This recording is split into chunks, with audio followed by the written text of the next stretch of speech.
هەموو خەڵکانێکی ناڕازی ڕابەرانیان هەڵسوڕاوانیان لە ڕیزی پێشەوەی بن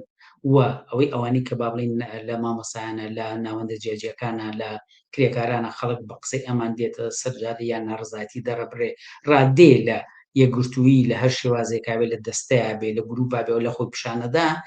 ئەمانە ڕێکخراوێکی جەماوەری بن بەڵام سیاسی بە چ معنایەک سیاسی ئاسۆی ئەحزابی ناسیۆنالیستی ئیسلامیەکان وەلا بنێن ئاسۆیەکی تر شێوازێکی تر لە کار بێنە پێشەوە کە ڕووی لە ڕاماڵی ئەم دەسەڵاتە بێت چکە خەڵک بەخواست گەیشتووە بەوەی کە ئەم دەسەڵاتە ئیتر لای ئەو ئەهمیەتێکی نەوە بێ بڕوە بەڵام ئێستا ئەم بزوتنەوەی لە سەرجێژەی ئەوەیە کە باش ئەگە بڕوە ئەی بەدیلەکەی بێت کێ بێ ئەگەر ئەو بڕوە خەتەری هاتنی ئەحزابێکی ئیسلامی بە پشتیوانی حتا نێودەوڵەتی و ناوچەیی بەتایبەتی بەتا خەڵک تەجروبەی فەرزکردنی حکومێکی ئیسلامی داعش ئاسا لە سووریا بینێ بە پشتگیری تەواوەتی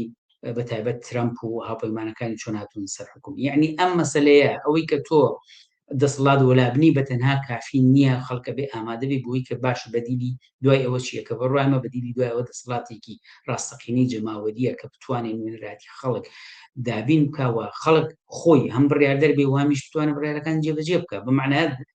لە بنەوەی کۆمەلگا لە خوارەوە دەسەڵاتی خەڵک دابمەزرێ